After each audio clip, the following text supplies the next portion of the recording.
What up? It's your boy, the Incredible Man. Boy, oh boy. This is Gleipnir or Gleipnir, however you want to say it, episode 1 discussion slash review. To start off, stuff went crazy. This is how they started the episode, and I gotta admit, it was a little slow to start. I guess they kind of just wanted to get you in the swing of things, and then boy, oh boy, they hit you. Let's get into it. Just take it, don't wait for someone to break it. Take control, then don't just take it, hey. You can make it happen, you just gotta take some action. Take the ship and be the captain. Man, oh man, this episode was legit. I gotta give it that. It was legit. It was a little slow to start, especially after reading the synopsis. I found out the dude was gonna turn into a bear, and honestly, I thought we would have had to wait a little longer. But we didn't. It kind of just dove right into it. And I'm not upset, especially since I feel like this story, from watching the opening and everything else, this story is going to really get a little twisted. And even from the parts that we've gotten, it's going to get a little freaky. Because Kaguya is, he may be a hentai. And then it's kind of going to get a little dark and a little twisted along with the storylines. Yeah, man, the characters, I'm loving the characters so far, and so far we've been introduced to, some of the kids at school, but as of right now, like, the only two I remember are the two main characters, which is Claire and Kaguya, and they seem like they're going to be some cool characters. I feel like their whole running gag with them is going to be her using her sexuality to get him to do her bidding, so he doesn't get exposed as being a monster. Now, what I'm loving about it so far is that I will admit, first, that we got thrown right into it, and we kind of see him struggling with everyday life and questioning everything, and we see why once he turns into the bear. Now, that kind of shifted his whole perspective of everything, and I kind of understand why he turned down the college application, and why he kind of went through life and pretended that, that he was normal. So like when stuff would happen, he kind of just would let it go, and he played like the fool and the simpleton, but the smart guy. But like he kind of just went along with the flow in school, so he wouldn't seem different, or he kind of wouldn't give any kind of hints to anybody. So I understand it now once we see him transform into the monster and him being used by Claire. Now, one thing I wanted to touch on was about him being normal. Like when they're going to PE and they have to run or whatever, and they're on their way going, he comes across a dead Tanuki, and he ignores it at first. Like he sees it and like he gets the smell, and I'm assuming that's what comes in from his like bear senses. And he gets a smell, like he can smell like death or somebody that's injured or anything like that, or anything that's not normal. He can smell that, and they shoot across these little itty bitty particles across the screen, and we see that. And but he came across this dead Tanuki, and other people were like, "Well, what's going on? Why'd you stop?" And he's like, "Nah, never mind." And then we come back, and we later see that he buried the Tanuki. He ignored it at first, like when he was around his other classmates, but then he came back and buried it. So we understand him trying to be different, and I guess he can be himself when he's alone, because when he was by himself, he buried the Tanuki and gave it a proper burial, and it didn't just lie there decaying. He buried it. So I feel like that's going to be something that we're going to see along in the series as well. Him kind of dealing with his whole, I guess you could say, life as a as a bear monster and as a human himself. So he's kind of going to have to develop something between those two and come to a cohesive thing and be himself, regardless of trying to put on a front for his other classmates, because we know he gets real freaky when he's with Claire. So that's where that comes in. We see Claire, we see Kaguya waking up out of a dead sleep, going to get something to drink from a vending machine because he couldn't sleep, so he started playing on his phone, and all of a sudden we see some of the little trinkets shoot across the screen again, and he smells and senses something. Then he sees a fire off in the distance. He gets there, and Claire is in the burning building. Now, from what I gathered as of right now, and I'm going to take a detour and go back to the very beginning of the episode, where we see somebody with like maybe like a screen or whatever, because it kept blacking and glitching out, with one of those coins. Now they put that coin into the vending machine, and all of a sudden someone came out, and it was a person. He was like, did you put this in here? And they were like, yeah. And the next thing you know, the screen cut out, and whoever he was talking to, I'm assuming they passed out or died.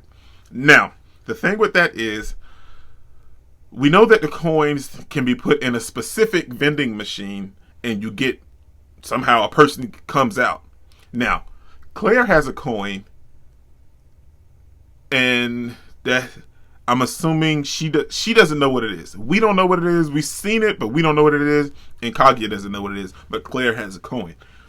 So that's another story in itself. So we see Claire in the fire.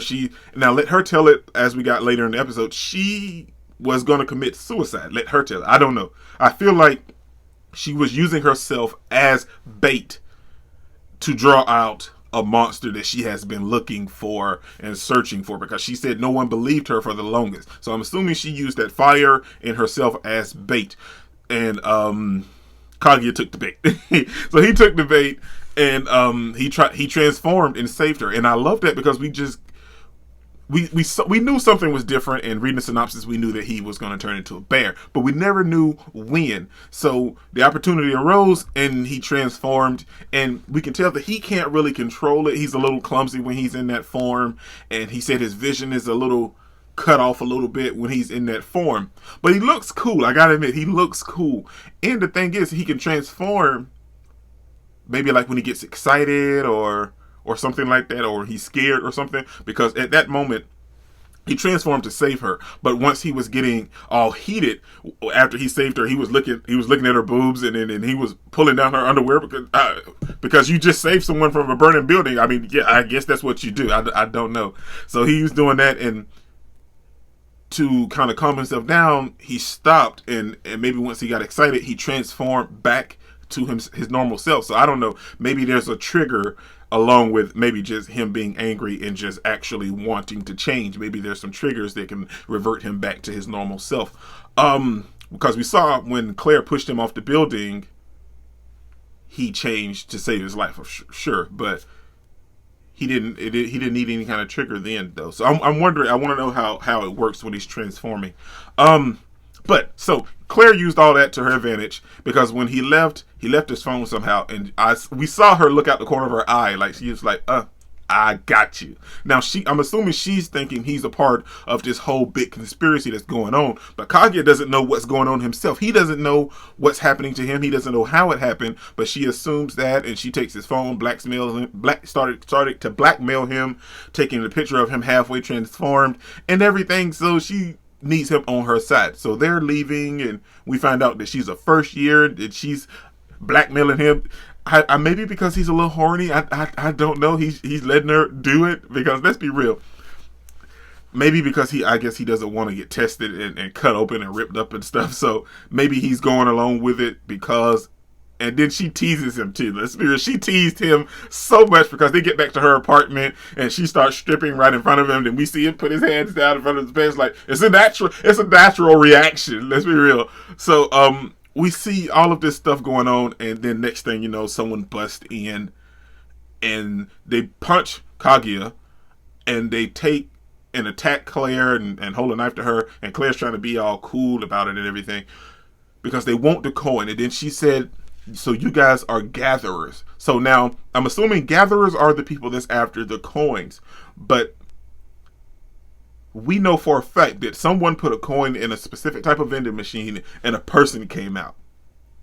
So are Kaguya and this girl, because at the end of the episode she started to transform as well, so are Kaguya and this girl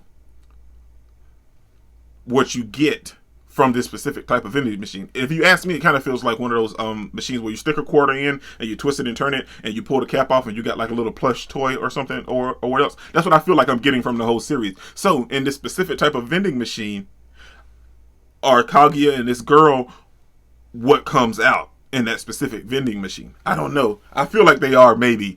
But then we see this girl, she's putting in work, and she looks pretty strong. So she attacks Kaguya and she's attacking Claire because she wants the coin. And then that's how this whole episode ends. But Honestly, I'm super intrigued because we do. And remember, we have that one girl that kind of saw what was going on between Claire and Kaguya when he was on the roof and he jumped up there. She thought she saw something, but she wasn't really sure. She was like, "No, that can't be real, right?" But that's how the episode ended. But now I'm super intrigued to find out more about the gatherers, the coins, and if Kaguya and this girl are what happens when you put those specific coins in that vending machine, because we know for a fact a person came out, man. That's everything I really wanted to discuss, because I don't know what's going on. If you're a manga reader and you're checking out my video, please comment down below. Comment down below and let me know. Like, don't give me any spoilers, but kind of just give me a heads up as to ease me into what's kind of going on a little bit. I'm super intrigued, man, because I love the series so far, man. This is your boy Dick Incredible. Don't forget to smash the like button until you can't smash it anymore. Comment down below and I'll be sure to respond to each and every one of them, and subscribe, but only if you really want to, man. Remember that anime matters, anime is greatness, and anime is life, man. Peace out. Are we gonna play now? Ready for the show? I'm about to take down, you already know. Get the fuck out of my face now, yeah, you got it.